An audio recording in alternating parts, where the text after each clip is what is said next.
ఉదయం నుంచే ప్రజాభవన్కు పోటెత్తారు జనం. తమ సమస్యలను ముఖ్యమంత్రి దృష్టికి తీసుకెళ్లేందుకు రాష్ట్ర నలుమూలల నుంచి భారీగా తరలివచ్చారు. బేగంపేట నుంచి పంజాగుట్ట వరకు క్యూ లైన్లో బారులు తీరారు జనం. తమ గోడు వినిపించేందుకు వినతి పత్రాలతో వెయిట్ చేస్తున్నారు. ఎప్పుడెప్పుడా తమ సమస్యలు సీఎం దృష్టికి తీసుకెళ్లాలని గంటల కొద్దీ నిరీక్షిస్తున్నారు.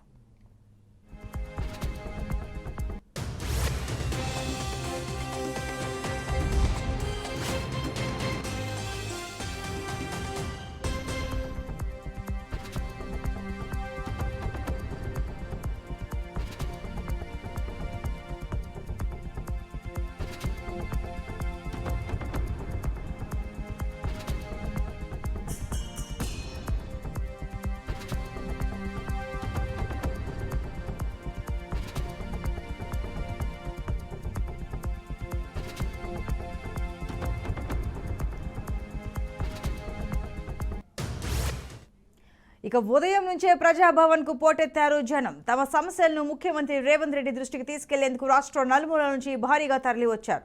బేగంపేట నుంచి పంజాగుట్ట వరకు క్యూ లైన్లో బారులు తీరారు జనం.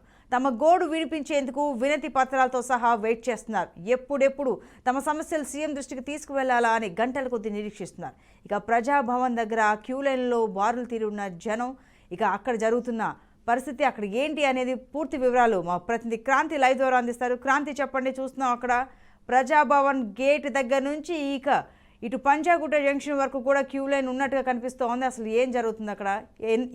ఏ టైంకి అనుమతిస్తారు లోపలికి ప్రజల్ని?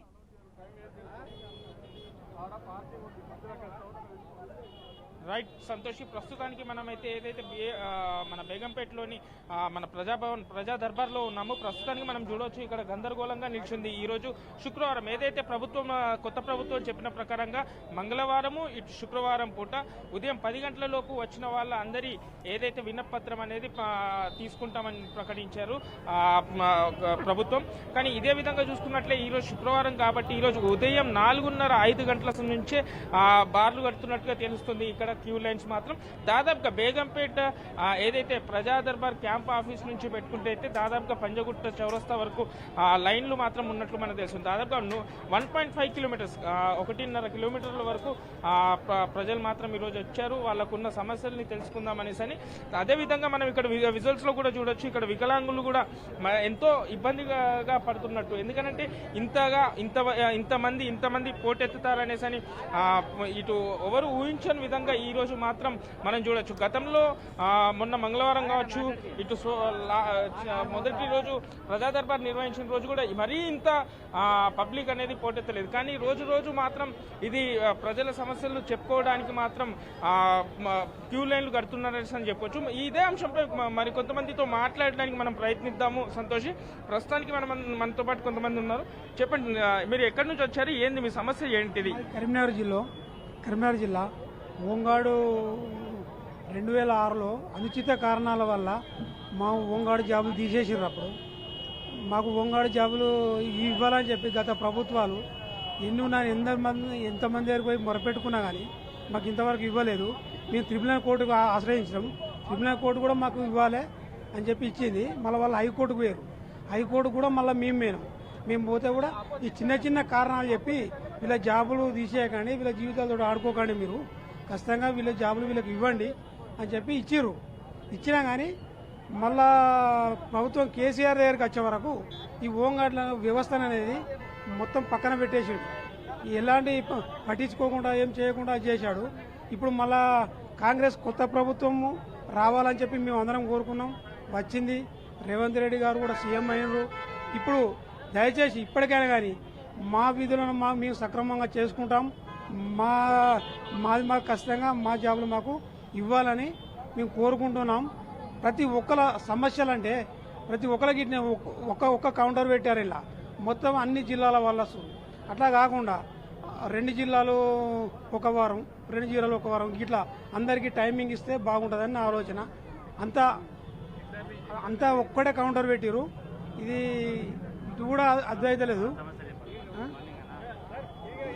మా ఓంగాడు సమస్యలు అయితే చాలా ఉన్నాయి. ఒక్కొక్కరు దయనీయ పరిస్థితిలో ఉన్నారు. మొత్తం బతకలేక, చావలేక, తిండికి లేక, ఇట్లా కైకిలి ఇట్లా ఏం దొరకక ఎలాంటి దుర్భర పరిస్థితి వెళ్ళదీస్తూ. మీరు కూడా అదే మేము కూడా అదే హోంగార్డు వ్యవస్థ. వచ్చారు? మేము కరీంనగర్ జిల్లా నుంచి వచ్చాము. కరీంనగర్ జిల్లా నుంచి వెళ్ళి వచ్చినాము. 10 సంవత్సరాల కోర్టుల చుట్టూ తిరిగినాము. కోర్టు కూడా మాకు ఆర్డర్ ఇచ్చింది వీళ్ళని వృద్ధులకు తీసుకోవాలని. అప్పటికి కూడా మాకు ఆ ప్రభుత్వం, టీఆర్ఎస్ ప్రభుత్వం మమ్మలను స్పందించలేదు. అందుకే ఆ ప్రభుత్వాన్ని క్యాన్సిల్ చేపించి మన ఈ కాంగ్రెస్ ప్రభుత్వం వచ్చింది. రేవంత్ రెడ్డి గారు ఇప్పటికైనా ముఖ్యమంత్రి మామూలుగా స్పందించి మా ఉద్యోగాలు మాకు ఇవ్వగలరని మేము కోరుకుంటున్నాం. 2 గంటలు అవుతుంది. సరే, ఇదే విధంగా మరి కొంతమంది వికలాంగులు కూడా మనతో పాటు ఉన్నారు. వాళ్ళని అడిగి కూడా తెలుసుకుందాము. చూద్దాం ఒకసారి. అన్న, మీరు ఎక్కడి నుంచి వస్తున్నారు అన్న? ఎక్కడి నుంచి వస్తున్నారు? మాట్లాడు. మేము వికలాంగుల సంస్థ ఇక్కడ మలక్పేట. ఏంటి సమస్య? మాది వికలాంగుల ఆశ్రమం ఉంది. దానికి పర్మనెంట్ బిల్డింగ్ గురించి దాదాపు 10 సంవత్సరాల నుంచి మేము గవర్నమెంట్ దృష్టి తీసుకొస్తున్నాం. కనీసం కొత్త ప్రభుత్వంలో మాకు న్యాయం జరుగుతుందని చెప్పి ఇక్కడ రావడం జరిగింది. కొత్త ప్రభుత్వం కూడా ఎన్ని గంటల నుంచి వెయిట్ చేస్తున్నారు? మేము 2 గంటలు వచ్చి వికలాంగులకు కూడా సెపరేట్ లైన్, క్యూ లైన్ అనేసి అని అన్నారు. కానీ ఇక్కడ పోలీస్ అధికారులు మాత్రం ప్రవేశించనియట్లేదా? ఏంటి సమస్య? ఏంటి? అదే కొంచెం సిస్టమేటిక్ పెట్టలేదు. ఇంకా చాలా మంది ఇబ్బంది పడుతుర్రు. చాలా మంది వికలాంగులు వచ్చి చాలా మంది తల్లిదండ్రులు, పేరెంట్స్ అందరు కూడా ఇబ్బంది పడుతురండి. ఇంకా సిస్టమేటిక్ మనం ఇక్కడ చూడొచ్చు, పోలీసులు కూడా కొద్దిగా సౌకర్యం చేస్తే బాగుండేది. వికలాంగులు కూడా దాదాపుగా 2 గంటల పాటు నుంచి ఇక్కడ వేచి ఉన్నారు. కానీ పోలీసులు కూడా దురుసుగా ప్రవర్తించడం మాత్రం మనకు స్పష్టంగా కనిపిస్తుంది. కానీ పోలీసులు కూడా ఎలాంటి సౌకర్యం లేకుండా ఇది చేస్తున్నట్లుగా. కానీ మన కాంగ్రెస్ ప్రభుత్వం అలా కాదు. అందరికీ, ప్రజలకు, ప్రతి ఒక్కరికి అవగాహన ఉంది. మనం ఇక్కడ చూడొచ్చు ఏ విధంగా అయితే ఒక పాపని ఎలా అయితే బెదిరిస్తున్నా అనే విషయం కూడా క్యూ లైన్ లో అతనికి ఉన్న బాధని చెప్పుకోవడానికి వచ్చిన వాళ్ళ మీద దురుసుగా ప్రవర్తిస్తున్నారు పోలీసులు కూడా. అన్నా స్వామి, ఏమైంది? రాంగ్ బిహేవ్ చేస్తుండు. సార్ నన్ను పట్టి కొడుతుడు.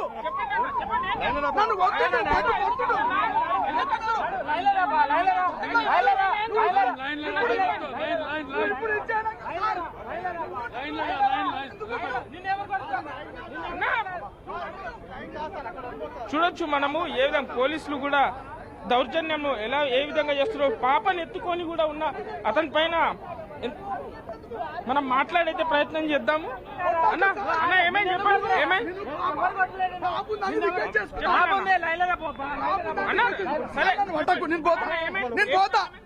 నేను పోతా. ఏం ప్రాబ్లం? నువ్వు కొట్టద్దు అన్న, మాట్లాడి.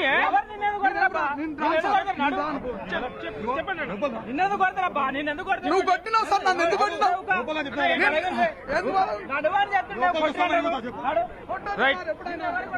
నమ్ముకొని మేము వచ్చినాం. మిమ్మల్ని నమ్ముకొని వచ్చినాం.